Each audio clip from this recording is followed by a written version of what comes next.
Just go live as we are, and with this window. Hi, everybody out there. You're now watching news from the beta world, getting to Swift Even Flow with special guest Roger Schmenner. Who is that, and who's here today? That would be Roger Schmenner with me, Ryan Erickson, and up there is Roger, and up here, I was it up there's Niels Pflaeging. Hello, hello, hello to News from the Beta World. This is where we talk about the organizational renaissance and decentralization, democratization, and federalization of the workplace and organizations, and very, very recently, maybe just time-oriented work systems and the ideas of time Yes. orientation, Yes. and which, again, how you and Roger connected around time orientation. I think it's going to be part of our discussion today. So, all right. Well, Niels and Roger, I would like to know, because I'm curious how Niels, how you uncovered Roger's work, and first of all, and Roger, if you can, after Niels says how he discovers, maybe how um, who you are and why that's important to you. Yes, maybe I better start because today I tried to remember how I discovered for myself, discovered Roger, your work, and it must have been later than June last year, so fairly recently. I admit, so I'm late to the game of Swift Even Flow, but I got there with verve because I just looked into this research paper that I wrote in June last year, and it's about time orientation, time-oriented work systems, as we call it, and there's no reference yet to your work, Roger, I must admit. So, which tells me that I hadn't found your work back then. I only discovered it later, and this is the book I found. It was probably in July or August last year that I found this amazing book published by Cambridge Press, Getting and Staying Productive, Applying Swift Even Flow to Practice by Roger Schmenner. And I was deeply depressed back then. I just reread it today, and I'm still impressed. And there's so much I think that we should talk about. In my mind, to be transparent about this, I think this is one of the best business books of all time. Yeah, I think this is it. I already said this in the little pre-conversation that we had. It's embarrassingly well written. Especially well written for a book that's published by an academic publisher like Cambridge. I think their specialty is not beautiful prose, but this is great prose. The book, I was embarrassed again reading it, how succinctly and well researched the story about the history of management. You go so deep in the history of management, the Venetian arsenal. The history of Toyota, of course, so many stories, so much background, so many references, and it's a neat book. It's not a thick book. It's highly readable. The prose is crisp, as I like to say, when I really enjoy a book.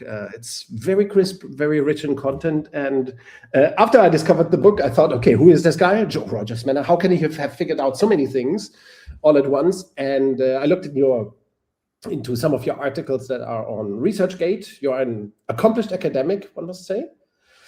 Maybe you'll tell us a little bit more about your academic life. The book says you, on the back cover, it says you consulted to more than 80 organizations.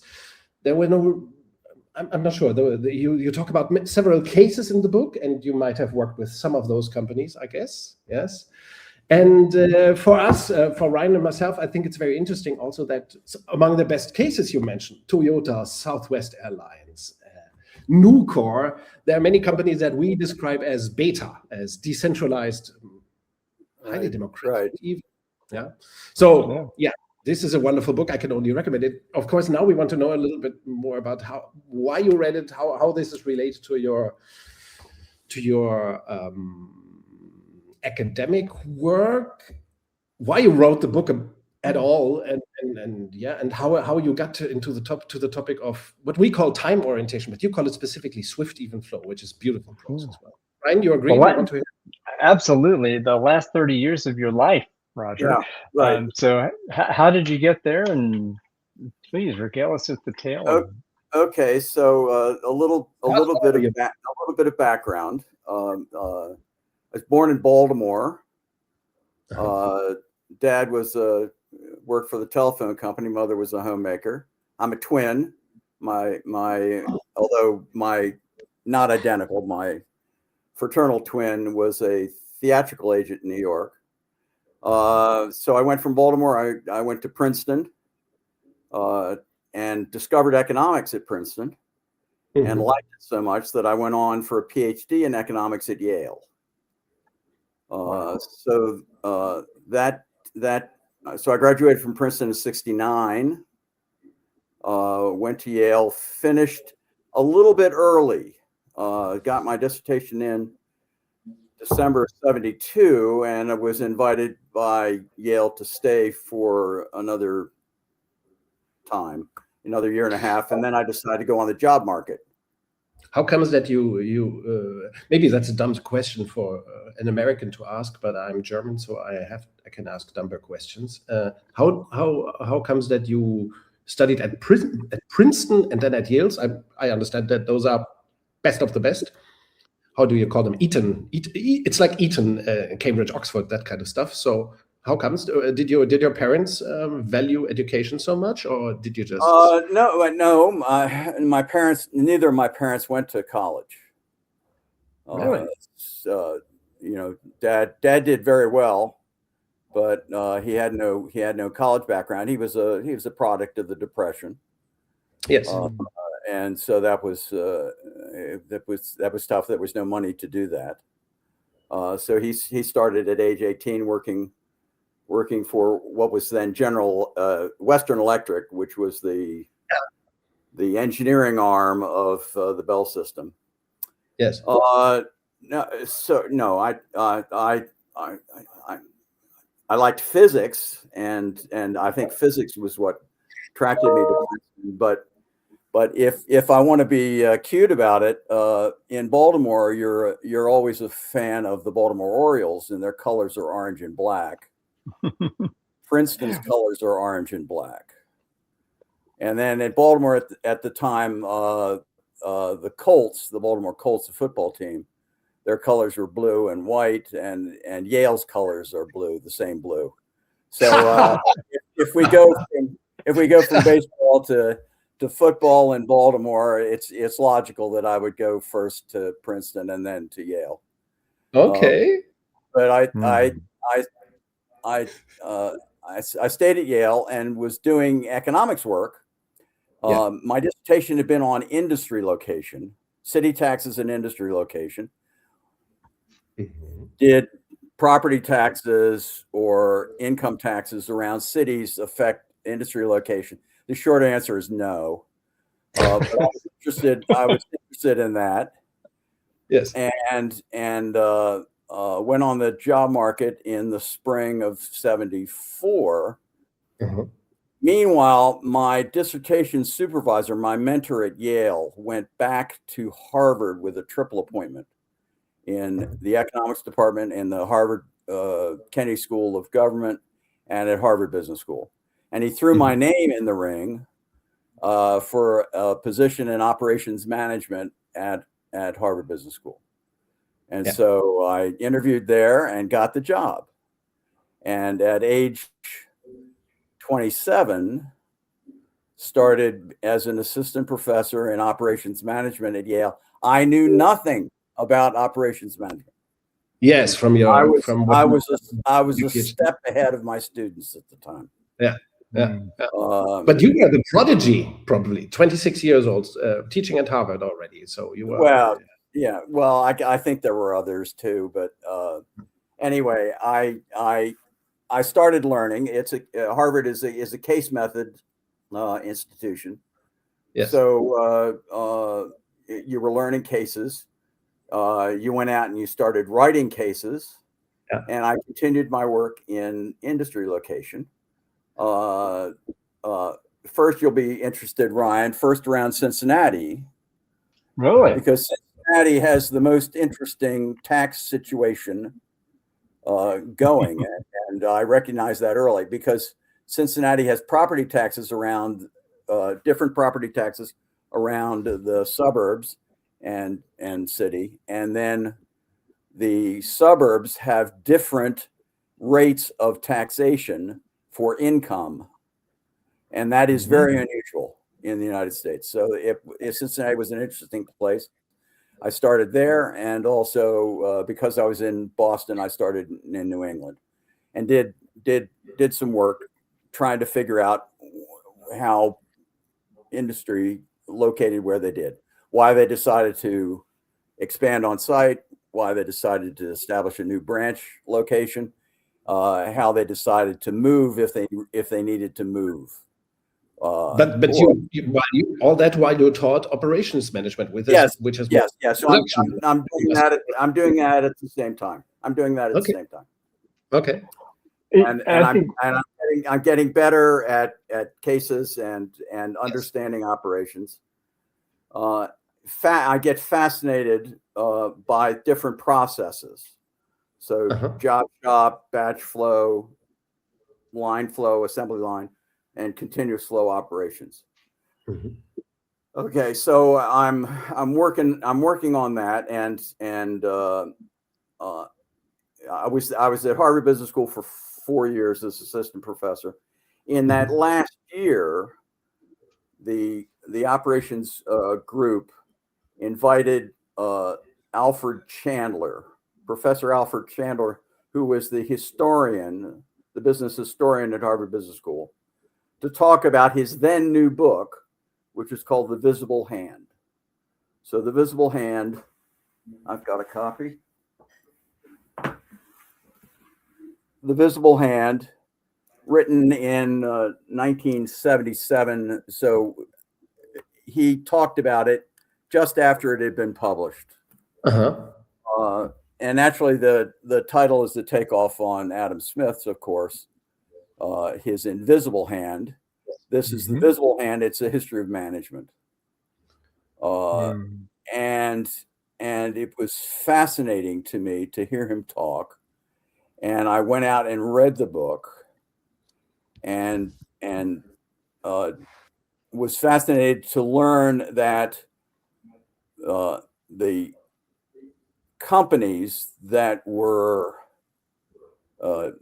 broken up in 1911 by the Supreme Court in the in the trust busting years, that all of those companies were continuous flow processes, and they had moved there to be continuous flow processes because speed was important to them.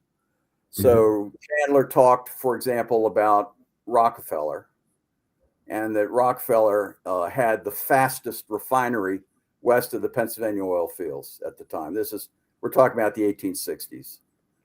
And it's because he and his colleagues developed fractional distillation, and that meant that they could refine crude oil faster than anybody else. They didn't have the scale any bigger than anybody else's, but they could do it faster. So that's stuck with me, and the fact that these processes had moved toward being a continuous flow operation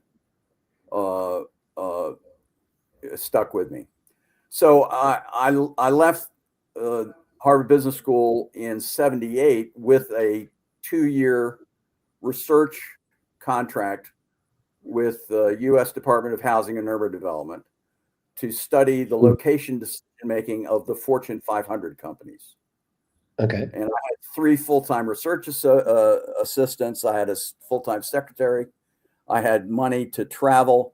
I went and traveled and saw 60 companies to talk about how they and these are big companies, Fortune 500 companies, about how they did their industry location.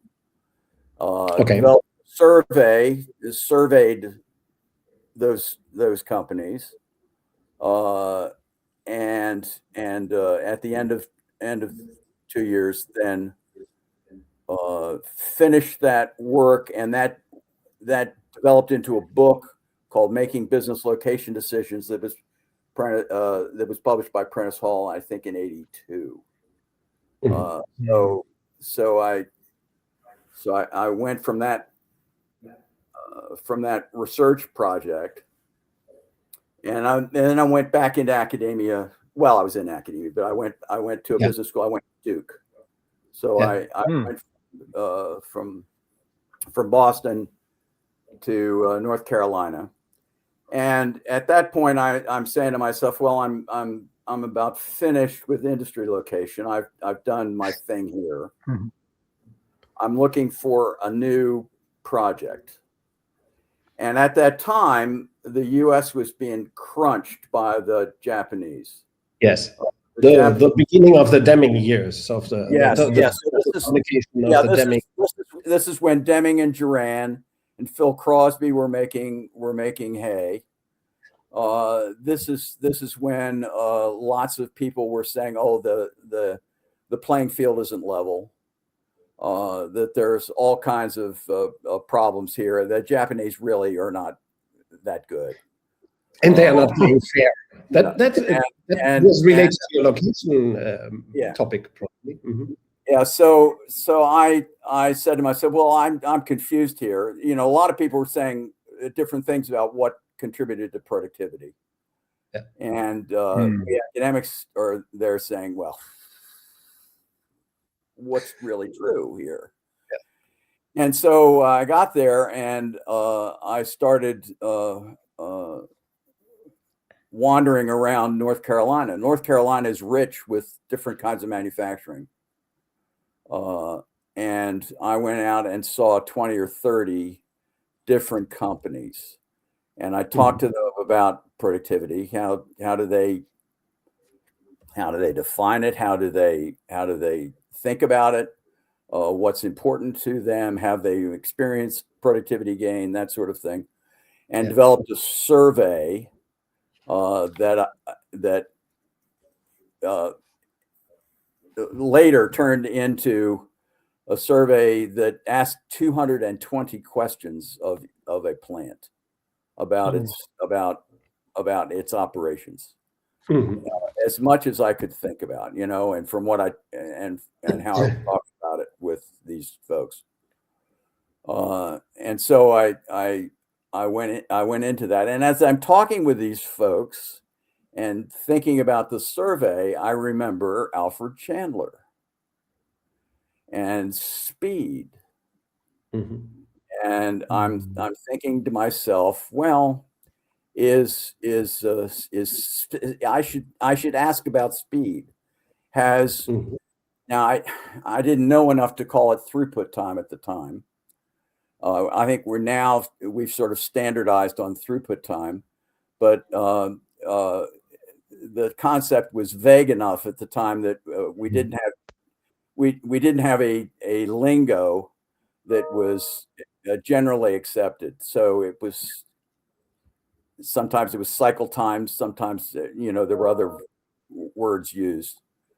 But I wanted the clock time between when an order was released to the factory until it was shipped, and talk to those guys about putting that into the survey. Yes.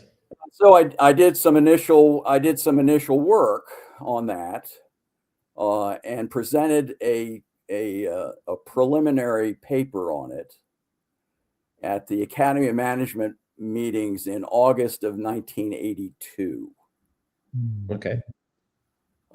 And I had discovered that the plants that had increased their productivity more than others had, in fact, statistically speaking, reduced their throughput time over the last 5 years. And I reported that. And that was in a meeting in New York. And in that meeting was Bob Hall.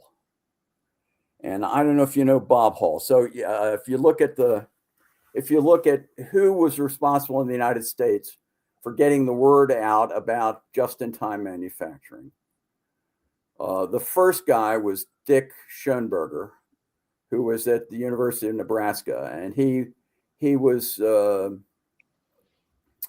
influenced by the Kawasaki motorcycle plant that had been built outside of Lincoln, Nebraska. Okay. And he wrote about the Kawasaki plant. Okay. It was a small volume, not tremendously insightful, but insightful enough to get it going. And Okay. Dick and then stayed a few more years at Nebraska, and then went the consultant route. And he has had a remarkable, long career in JIT, now Lean, Yes. work in the U.S. Yes. His book came out in 1982. Okay. The more important work that came out the next year was Zero Inventories, that was written by Bob Hall. Ah, okay. I do not have that either. I do not have the Chandler book either. So lots of great indications. Robert W. Hall, from Indiana University. Oh. And Bob, how did Bob get into it? He was an IU professor, and IU hosted a guy from Japan in the late 70s called Junichiro Nakani, Jim Nakani. And Bob latched on to Nakani. And he said, I think there's something important about this. There's something new and different, and it makes sense. And so he wrote, this is a bigger book. This is a book that really is the first to talk about the Toyota production system in English. In English. Okay. I'll have to get it.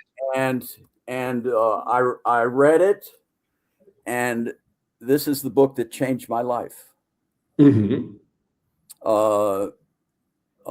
I remember I was working for Smith Corona Marchand, SCM Corporation at the time. I was doing some corporate teaching, and I was asked by a guy I was working for there, hey, do you know anything about this JIT? This is in like 83 or so. Do you know anything about JIT? Well, I just read the book. I said, well, I know a little bit. Yeah. And I said, well, could you go up to our Smith Corona plant? And I don't know, Ryan, if you remember the Smith Corona typewriters. Oh, yeah. They made typewriters, electric typewriters that a lot of students had. And they were being challenged by a Japanese company.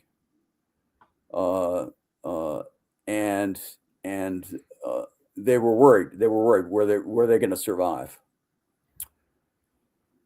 So the guy said, "Can you go up there and help them?" I said, "Well, I'll try." And so I spent 2 days teaching half the factory 1 week, and the next week came back for 2 other days to teach the other half of the factory. Okay. And I went through this book, went through how they thought about it. And I am happy to say that those guys latched onto that, and they lasted. That was say 83, and they lasted until 96, when they closed. Okay. They did not close because of the Japanese competition. They closed because the dot matrix printer got better. People went from using typewriters to using computers and printers, and so the whole industry collapsed. Okay, so this was Bob Hall. Now, Bob, early in this, he makes a reference to one academic. And am I permitted to read here? Sure, go for it. Yeah, okay. So we don't have many rules here, Roger. Yeah, okay. So this is page 31. Okay. The principles by which equipment operates and material moves are the same everywhere, and the general ideas of stockless production are valued everywhere. A recent survey by Professor Roger Schmenner of Duke University lends credence to the thought that this general direction is right for the United States.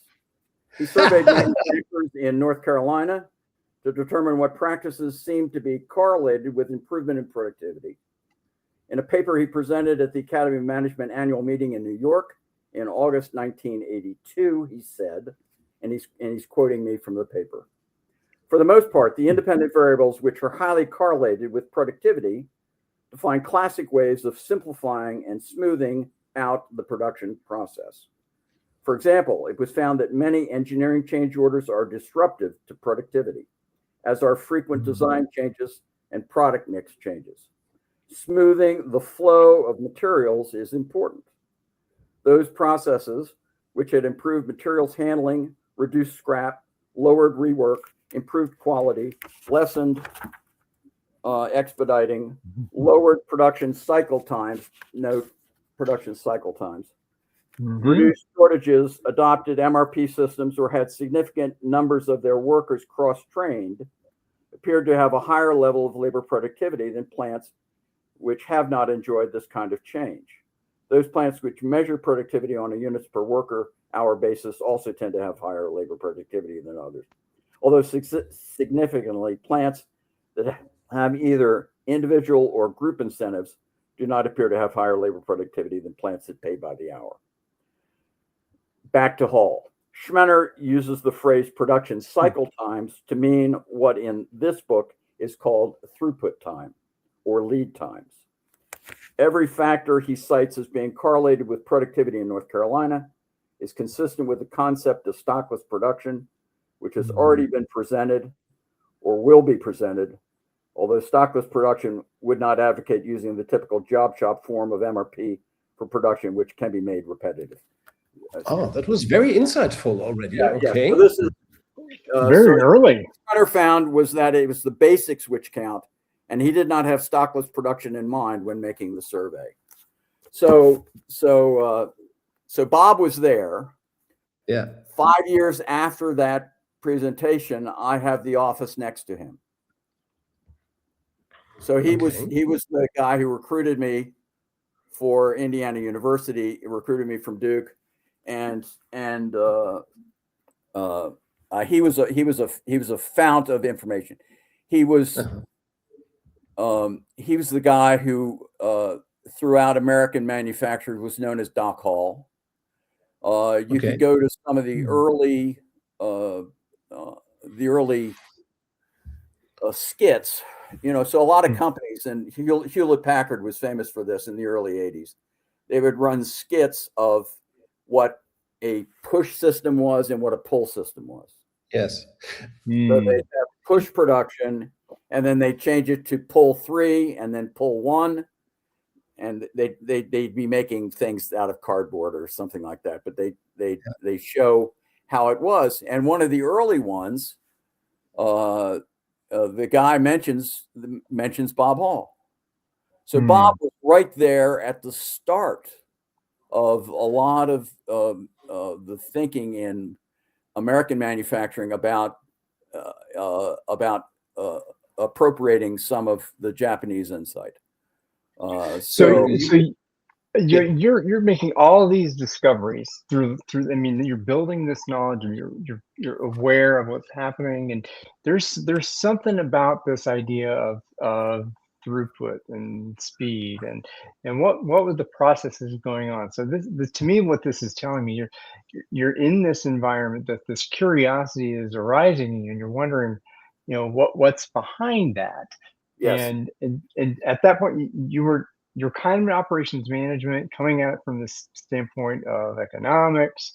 Yeah. And so, all right, when would, I think there's a paper in 1988 that kind of started to put this together. So I did this stuff around North Carolina, and I used that as a lever to get a grant from the U.S. Commerce Department, the Economic Development Administration. And so I had a grant there, 84, 85, 86 to do more work on productivity. So I had a larger sample. I went nationwide. So I started in North Carolina, and then I went nationwide and discovered the same things. Okay. That it was throughput time reduction and quality and simplification, that sort of thing. That my wife will get that phone. Not a problem. Again, we're all about surprises. We're old timers. We actually have a landline. So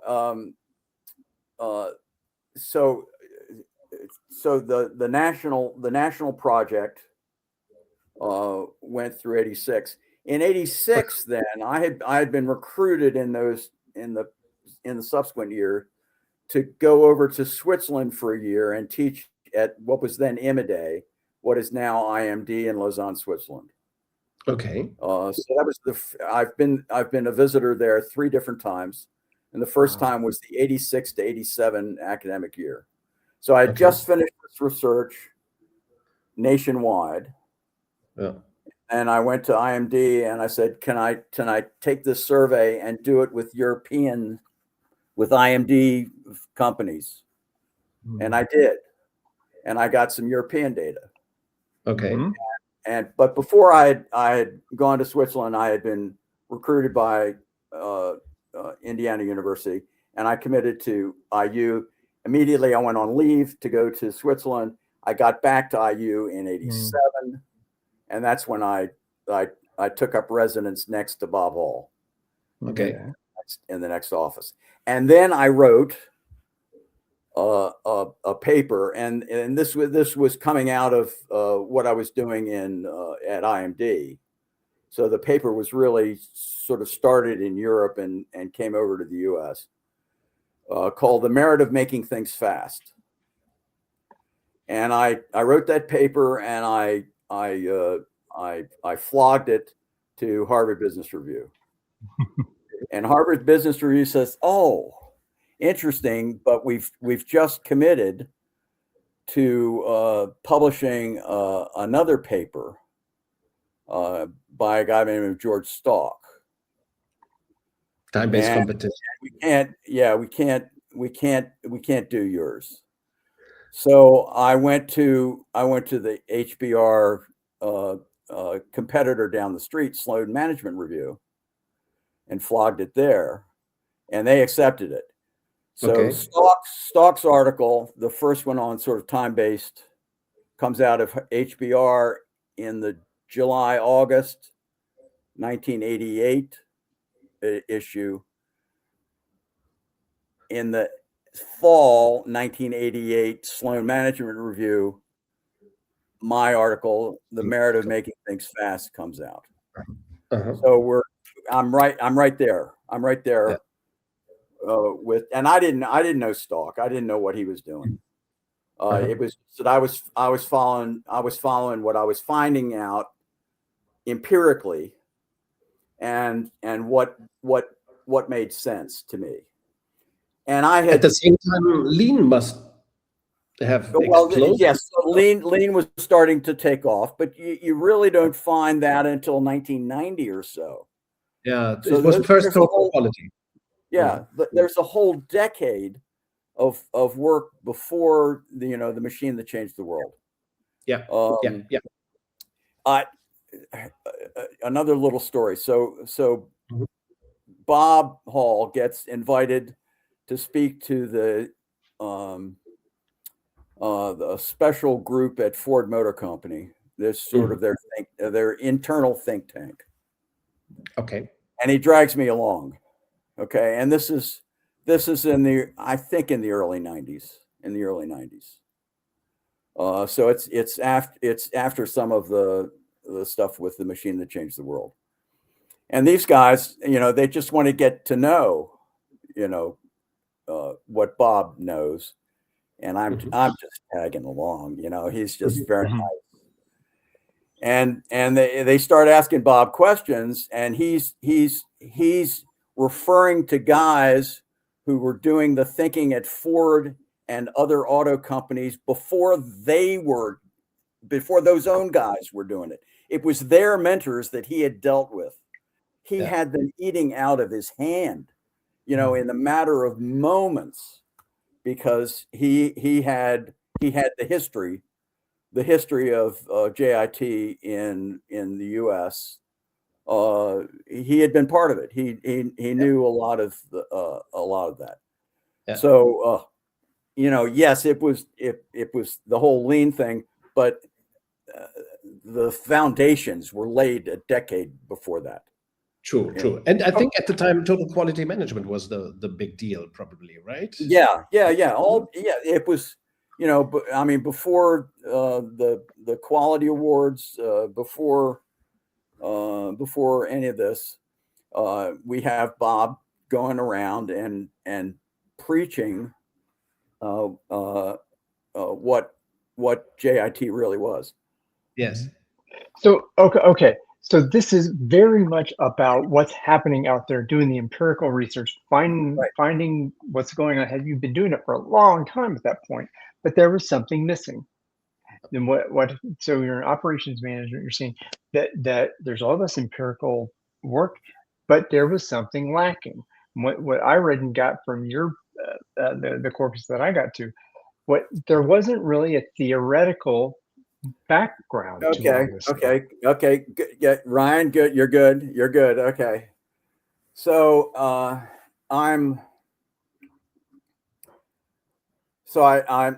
on my hobby horse at the time is throughput time reduction. Mm-hmm. It's speed. And I go back to IMD in 1992 and half of 93 for 18 months there. I preach it there. I'm preaching it in my classes and to companies that I'm working with. I'm challenging people. I'm challenging my students, for example. So in a semester long course in operations, I would have them do 2 papers. The first paper would be, tell me about a problem process at your company. Mm-hmm. Describe the process, flow chart it. Tell me its characteristics. And then we move through the course and we get to talk about JIT stuff and the value of throughput time reduction.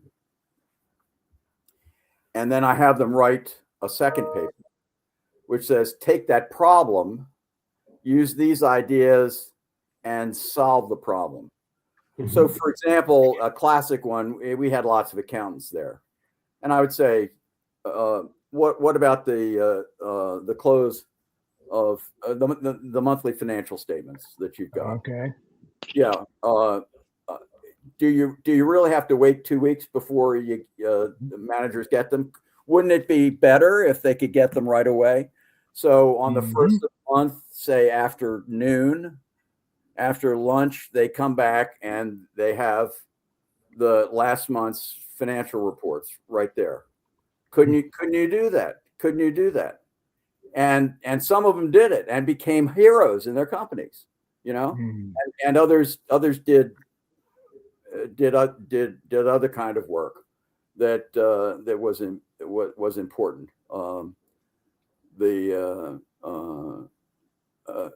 I mean, in the Getting and Staying Productive book, I talk about. So I was at IMD 86, 87, then all of 92 and half of 93. Then I came back for 2002 and half of 2003.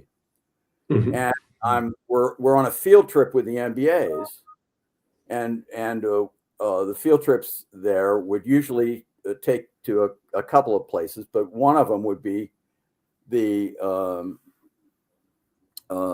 cigarette manufacturing facility of Philip Morris in Neuchâtel. And so I'm there with these MBAs, and a guy walks up to me and says, "Oh, I'm so glad to see you here." He says, 10 years ago, I was at the manufacturing management seminar that Bob Collins, who's the main operations guy at IMD, ran a 2-week manufacturing strategy seminar, and you talked about the value of throughput time reduction, and just after that we had to redo our primary. Cigarette manufacturing has the primary, in which, dirty product but a lovely process. The primary is where you mixed the tobaccos and the flavorings for the brand that you're producing. Yeah. And then the secondary is taking that and making it into cigarettes and packaging it. And they were in need of a new primary. And he said, "Oh, well, let's try to link the primary to the secondary as best we can." And so they created a primary on the one floor. The floor below was with the cigarette making machines, and the primary could feed any one of the cigarette making machines, and they could do lots of different things with them. They became very flexible. And this is a plant that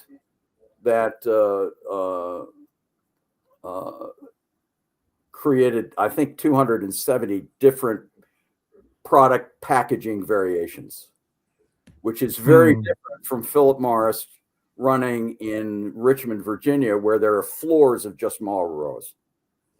Machine after machine is just doing Marlboros. These guys are doing it because, the Marlboro for Switzerland is a little bit different from the Marlboro for Austria, sure, or the Marlboro for, Serbia or whatever. And the packaging, of course, is very different. Yes. So these guys were. He used the mentality of throughput time reduction to completely change their process and make that process the most flexible process in the whole company. So I was on this theme. I was on this kick of trying to get people to think about throughput time reduction. That a lot of great things happen with throughput time reduction. Now we come to 1996 and the Decision Sciences meeting.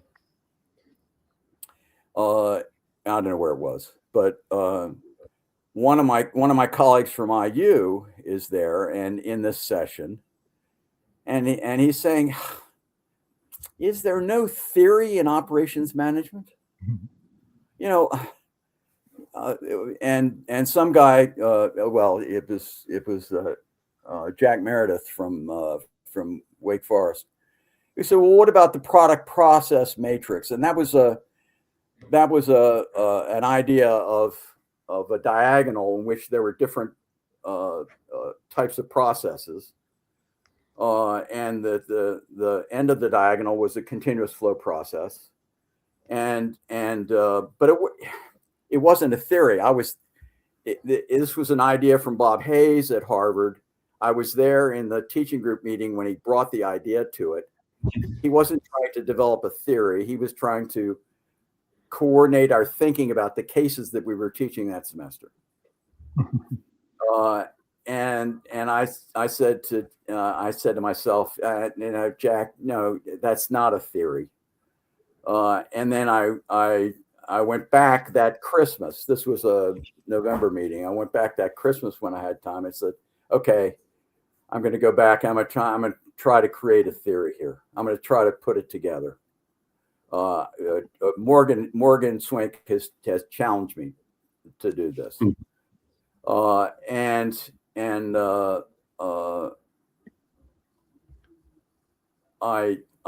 went back to my philosophy of science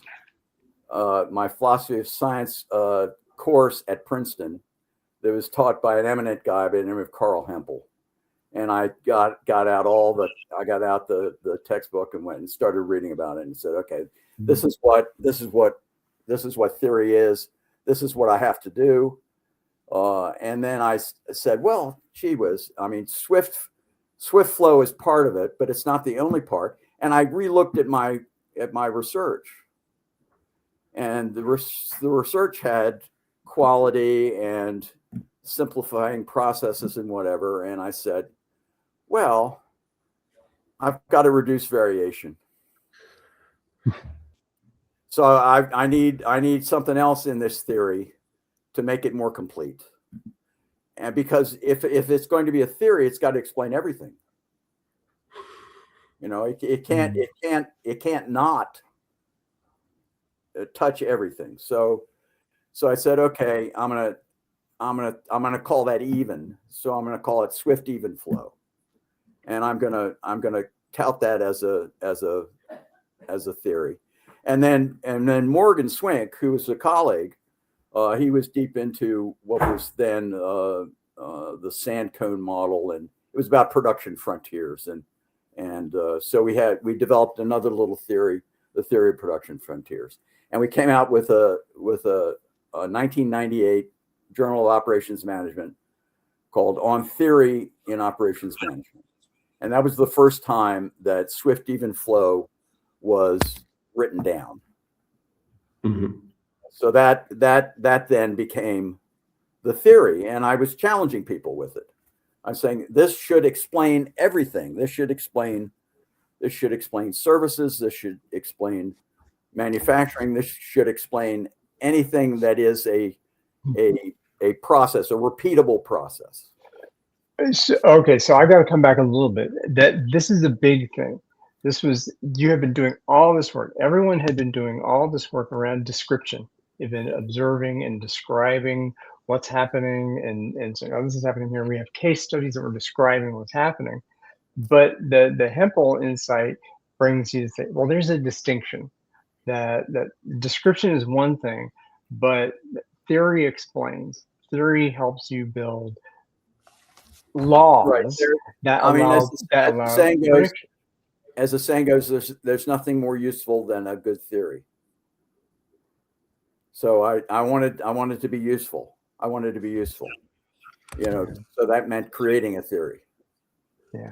So by the way, you also published a wonderful paper making a meaningful contribution to theory about that very issue. Why theory building? Yes, that's right. Yeah. Theory is so important. So it's a wonderful. Yeah, highly recommended to everybody. Yeah. Thank you.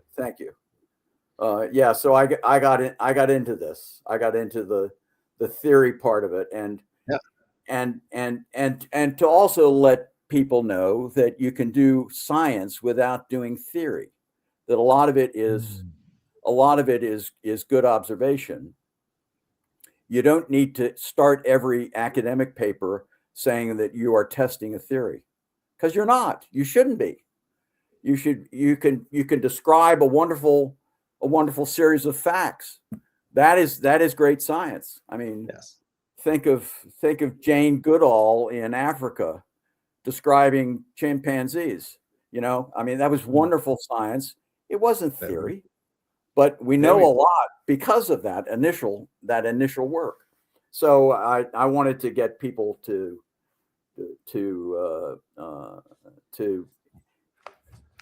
break loose of the chains, the theoretical chains that some people think they have to have when they write an academic paper.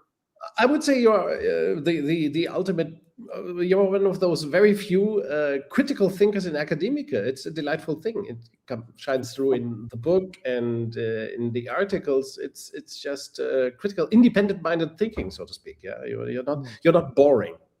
Oh, which well, is thank you. Well, you know, it's because I valued the guys like Bob Hall, who had ties to industry. You know, and I had my own ties, but his were legion, and it was always a joy running into him after he'd been on the road and say, "Okay, what'd you learn now?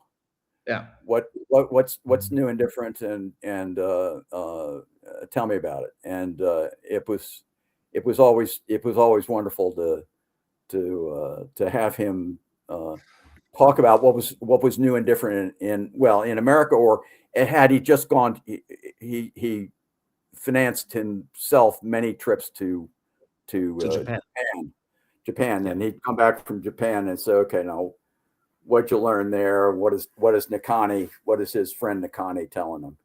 What is he do? Did you also go to Japan?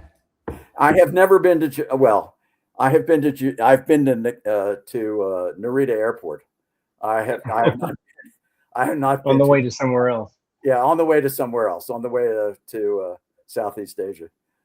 Just Okay. a few months ago, I published a book with quotes of Taiichi Ono. I've been to Japan once, but not for work reasons. And but this was very. It brought me very close to the guy, I think, and to Toyota's early decade, so to speak. To go into all his books, and all the interviews that are available, and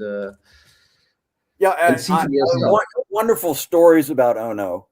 I like the one where he takes the new guy and he takes some chalk and he puts a circle on the floor and puts the guy in it and say, okay, now be here for the next few hours and tell me what you see. It's lovely. That's lovely. Yeah. All right. So Niels, I gotta get to this point for you. I'm putting you on the spot here.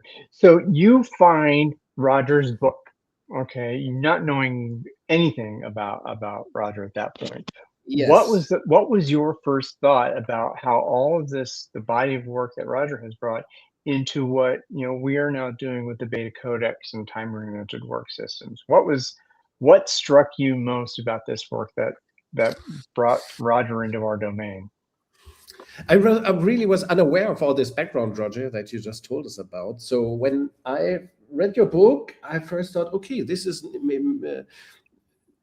I thought you were one of the maybe not the Holy Trinity, but the Holy Five or Octagon, maybe, of people who really understand time orientation. Because I had just written this paper before, about the work of Ono and then of Rajan Zuri, connecting the ideas of Rajan Zuri, quick response manufacturing, and Ian Glenday, a guy from the UK, who created a concept called lean RFS, lean repetitive flexible supply. Maybe not sure if you have heard about it.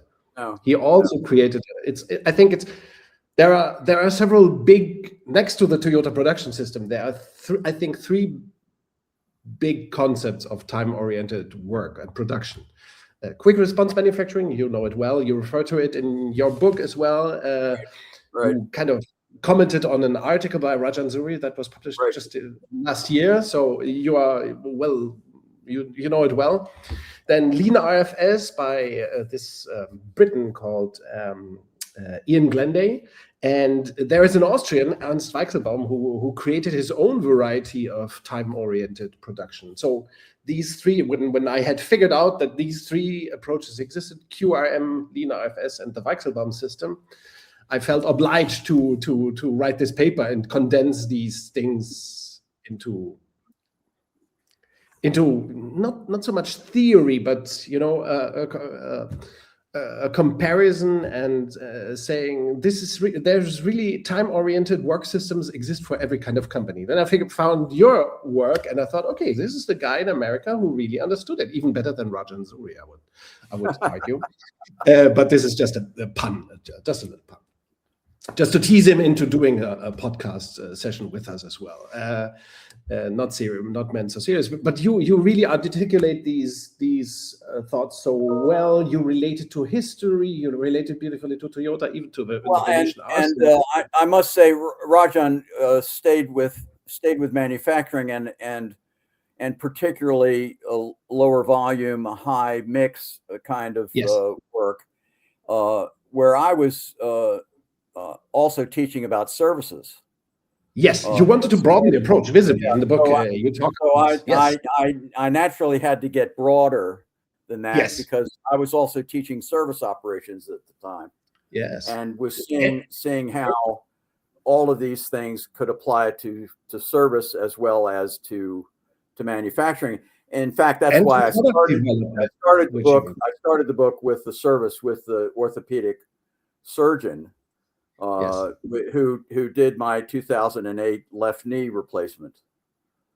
So I started with him, and let me digress here a bit on that. Yes. So I was a former basketball player in high school, and I got clipped in a game midway in the season. and tore my medial meniscus cartilage.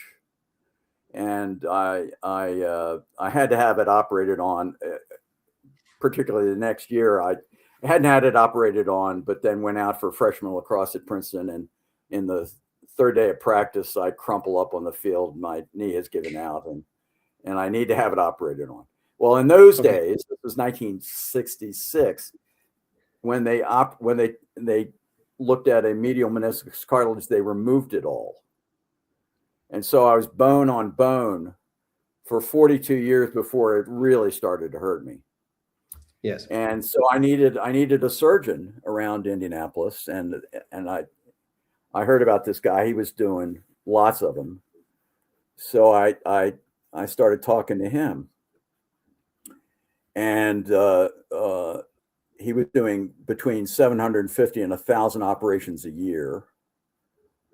And he would do between 15 and 20 in a week. Yeah. And he would do them on Mondays and Tuesdays. So he was doing up to 10 a day. Man. And how does he do that? And that's you know, so it stirred your academic interest. What's that? It stirred your academic interest. Yeah. Oh yeah, absolutely. So I asked him, well, you know, how do you think about, how did you get it so that you can do it? My wife timed my operation. It was 39 minutes. That was when I was under the knife. So what did you think about? And he says, well, I thought about all the ways I could reduce variation. Could have hugged him. Yeah. I mean, he said the words. He said the words, reduce the variation and collapse the time. So I had to write about him, and that's what's in there. And I wanted to start the book with a service so that people would understand that this is not just a manufacturing concept. Yes, that this is something for any repetitive process, and orthopedic surgeons are part of that. And so he did my left knee. He also did later my right hip, and his disciple who took over after he retired, he did my right knee and most recently my left hip. So I have four joint replacements, and all done under Swift Even Flow. Okay. That was a great story in the book. You bring the orthopedic surgeon into it a few times about, well, you know, changing what the people do and changing what the capital and the equipment is. It doesn't really get you to the actual better throughput. That's right.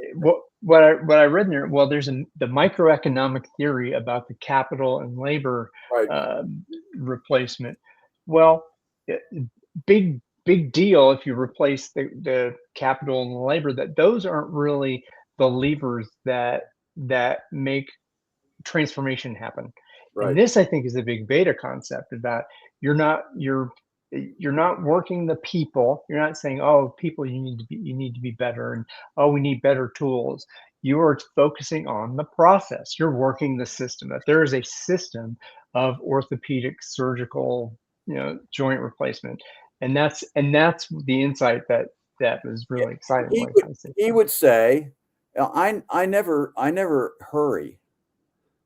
He's doing things. He's never hurrying. Yes.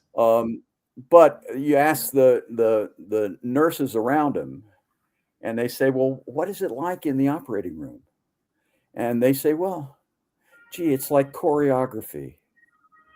Everybody has something to do, and it's a little dance that they do. And so he gets presented with precisely the thing that he needs for the next step. So he goes from value adding step to value adding step, and we don't have there are no crises. We just move from one thing to another. We're on an assembly line, and of course, I love assembly lines.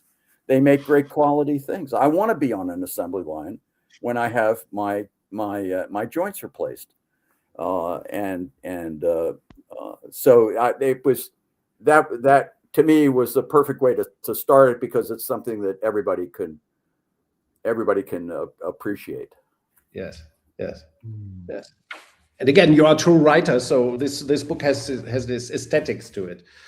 You Thank you. yeah, you start with this example, you get into the basic concepts, you go into the history of swift even flow, then you go into the distinctions between what we call alpha and beta. You call it the conventional thinking and the Received, lean. yeah, the received tradition and Yes. JIT. Yeah, And that's so when I was trying to understand JIT in the early years, yeah. and this is when I was at Duke and I was running my own manufacturing 2-week seminar there. I said, well, I've got to contrast the thinking that people were having at the time with this new thing that changed my life. You know, I read Bob Hall and it changed my life. So what were the aspects of the change? And so I concocted 15 things that I could contrast, received tradition and not. But in the middle of it, the heart of it is cost reduction comes by essentially swift even flow. It's by contracting the throughput time and getting great quality. Great quality being the first thing I talk about when I talk about JIT. So that was something that I was doing right from the start, in trying to internalize what JIT really meant. Yes, you break it down into the 15 aspects and contrast it with what everybody has learned, and which is pretty much flawed. Yeah. Yes, which right, is exactly. Which is a neat way to make it practical. And you present the several cases as well. And those cases I've used in class. I've used some of them in class, and others felt appropriate for the book. But I felt that I needed to I needed to get applications so that people would think, oh, here I've got a problem. How can I get out of the problem? How can Swift Even Flow help me think through the issue? Yes. And that's why I went for the cases, because that's what my students, it was with the cases that my students would say, oh, now I understand. Yes. Now I understand what to do. Yes. And you apply to different problems, including product development. Right. I think that's nicely, and present conclusions of how to deal with these problems to get to Swift Even Flow in all these areas. And not surprisingly, these solutions are similar to what Toyota has done, to what quick response manufacturing suggests. Well, yeah. Because I think it's all truth. You know, I mean, it is. What are we academics after? What are we academics after? We're after truth. Yeah. And you know, I'm hoping that comes out, and that, you know, the variety of applications, including, you know, just when I was at Harvard, of course, Wick Skinner was there, and he, the father of manufacturing strategy, the father with the Focus Factory, and the Searle Medical Instruments Group cases in that group, and that was the first case written after the Focus Factory article came out. That was the first case written about the Focus Factory. So that was used for years as the Focus Factory case. And to me, it's just now it's just Swift Even Flow writ large. It's the strategic version. You know, Swift Even Flow could be tactical in trying to make things happen, but it can also be strategic. And that's where you know, if you're just honed in on a single process and trying to use use lean ideas on it, you may be blinded, and you might not see the full picture. Yes. And the full picture is the whole supply chain, or it's the whole operation, and see it strategically as swift, even flow. See it all, and not just the individual. See it like the Arsenal saw it years and years ago. Well, I guess it's systems thinking, it's ACOF, it's Deming, it's all of this kind of taking the wide view, and not this mono maximization and this very specific local optimization. It is viewing the whole system and the whole flow of process, right? And that to me, it speaks to the beauty and harmony of what you're talking about. So I'm curious also, Niels, there was one piece back in the beginning, what Roger was saying about getting to the fast close, the economic close at the end of the month. And that's something that you hadn't read the book by this time, and you had come across this idea of doing throughput and flow and applying it to the accounting of a company beforehand. Exactly. Once you start thinking in terms of time and making things, that's why I like, Roger, what you said about that surgeon. It's about not being in a hurry, not rushing things. It's about understanding the process, controlling the process well enough so that not many surprises will happen. You reduce variability. You prepare well, essentially, and work and design the system so well that you can handle variation well, and that you don't have to rush things. And the same goes for accounting processes like fast close that you mentioned. I found it wonderful that you mentioned it, because I just published an article about it on Substack a couple of weeks ago. Few companies until today have accomplished fast close, which I consider closing the books on the first or second day of the following months. Absolutely. Yeah, there's ideally on the first day, but it can be the second day. There's no reason it can't be done. I mean, exactly. If people can go, if manufacturers can go and do quick changeovers of die stamping, for example, if they can do that in single digits, in less than 10 minutes, if they can make a changeover a press in less than 10 minutes, you can certainly do the financial close of the books in a company in less than a day.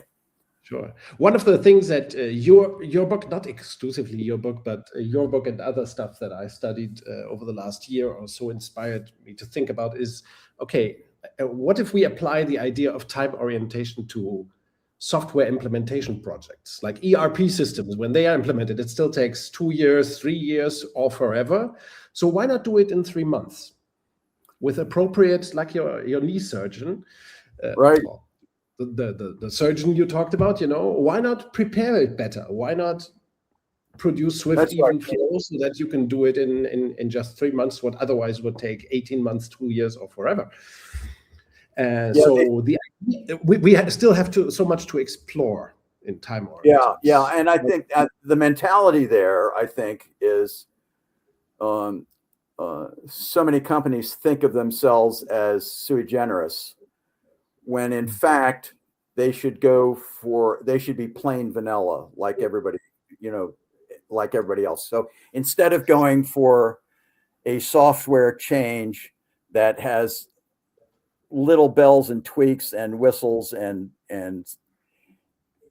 go for something that is pretty standard, and change your other thinking around that standard system, so that you're not 10 years down the road and looking for someone who could understand the code that you did 10 years ago. Yes. There's so many companies that they can't change their systems because there's nobody around who understands the original code. Oh, sure. It's terrible. That's terrible. yes. There was Then another. Oh, go ahead, Niels. no, it's good. It's good. There was another concept that, again, reading through, it jumped out as beta language that showed up in your work, which was Mhm. the idea of cells. That there was cells, and you call them compact layouts. These are like these small groups that are kind of connected to demand, and that they would be organized as multiple cells, but that demand would create the flow, and that the demand at that cell level would kind of guide what was the inputs into it. Is that a fair, Yeah, well, articulation of what you're talking that's about? fair, and cells. I mean, the Japanese did wonderful job in creating those, but Henry Ford did that. You know, the Yeah. his lieutenants at Highland Park moved the machines around so that they created their own little cells there. So it predates that, and it's one of the reasons why Ono, when he came to the United States, had to go to Ford and lap up everything that Ford did, because a lot of that those initial ideas come from Ford's lieutenants Yes. uh, at at Highland Park in those formative years. Yes. Yeah, so yeah, I love cells, and at Wisconsin, Rijon is there at Wisconsin, but there was also a guy by the name of Urban Wemerloff, who is an operations management guy who did a lot of great work with cells, and I'm talking in the 80s. So he and Nancy Heyer, who ended up at Vanderbilt, Nancy and Urban did some absolutely great work with manufacturing cells. Okay, I will have to look into that as well. Okay.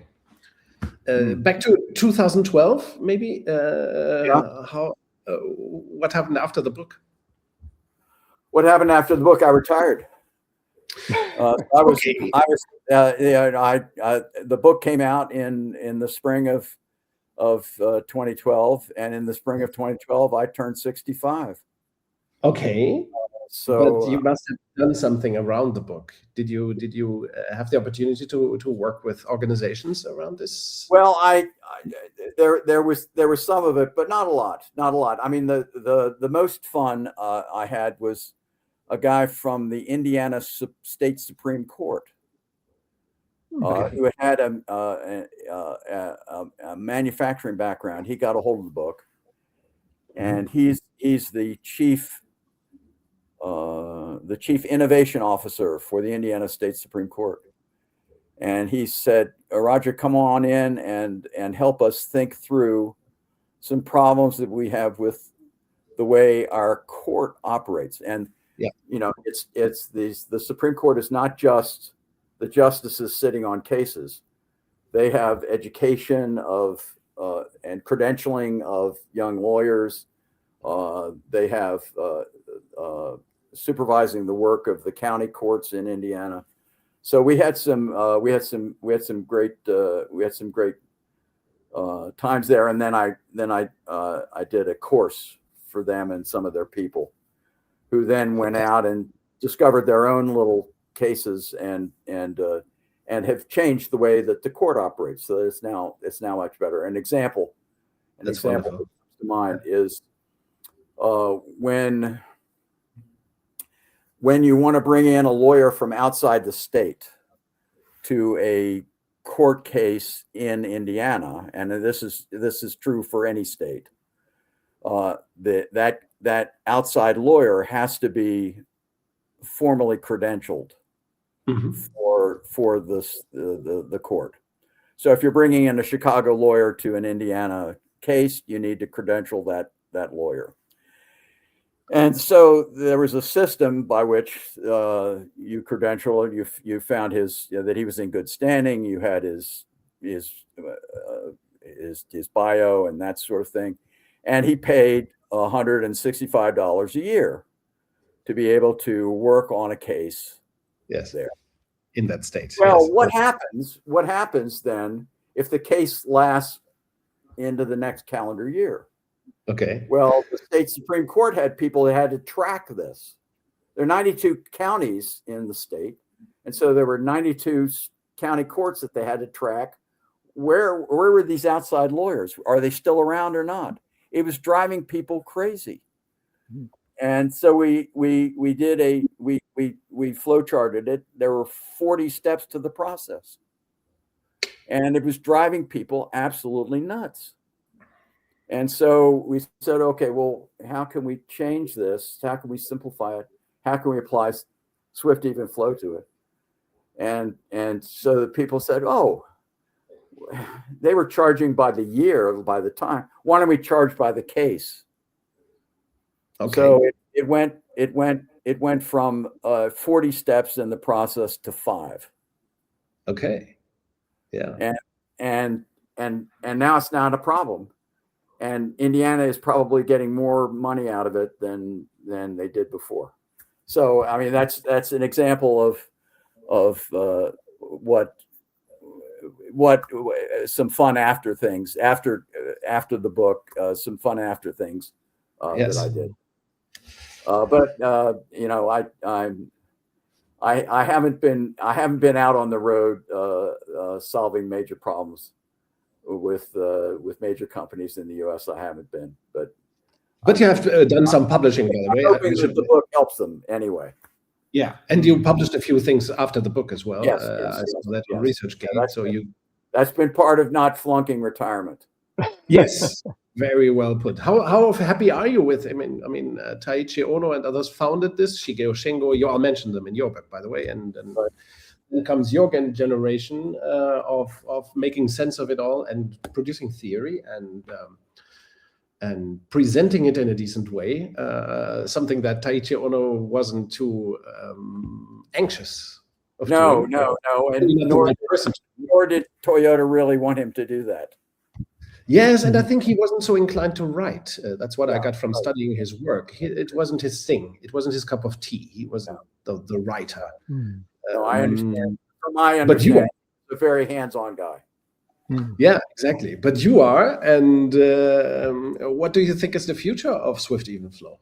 Oh, well, I mean, I think when will we see the tipping point or the revolution or whatever? You know, if it explains the past and it explains the present, it's got to explain the future too. So I think we're all going to have to abide by this theory. Even AI is going to have to abide by it. Wow. Yes. And do you, maybe the next frontier here. Do you believe that the how do you call it, the ancient belief system? How do you call it? Traditional theory? No. How do you call it? Received tradition. Received tradition. When do you think we will overcome it? Any prognosis on that or hopes? When we will get out of received tradition? Yes, or command and control, as we like to call it, or alpha, or centralized steering, or capacity orientation. We need guys like you, Niels. Okay, that's very nice. Like even you, Ryan, even you. Me. Wow. Yeah. Well, it's departure. I mean, so there's the received wisdom. I think that it takes the refusal of the received wisdom and to reject it and to create our own wisdom. And talk about it. I think, that's why I think your book or W. Edwards Deming's book or Ohno's work, and so they are also important. And I think we have to connect the dots a little bit more. You know, yes. I recently bought. Just the other day, I read another book about what's called factory physics. I didn't like the style at all, but it certainly, there is truth in that concept as well. or Donald Reinertson's book that you mentioned in this book as well, about product development, flow in product development, let's say. Right. So there are all those voices. However, we haven't been so successful to connect the dots and to turn this into the standard thinking. I think that's well said, Niels. I think that's well said. I don't think we all have connected the dots. There are a lot of dots out there, but they can be connected. Yeah. Let's do it. That sounds like an invitation to me, for sure. Well, thank you, Roger. Is there anything that you wanted to bring to our forum today that you did not get the opportunity to do? Oh, I think I have. I've given you my 30 years. I mean, to think that it started, in my own mind in '78, it was only at the end of my career that I had the time to put it in the book, because I went from, I was a department chair for 3 years, and then for 9 years I was the associate dean for Indianapolis for the Kelley School, and then the last 3 years of my time at IU I was the chief of staff for the chancellor. So I was a manager. I was an academic administrator, and it was in that last 6 months of being on the IU payroll and my first 6 months at Cambridge that I wrote the book. And that was when that's when I had the time to try to put it all on paper. But it had been itching. It was a scratch. It was an itch that I had to scratch. Yes.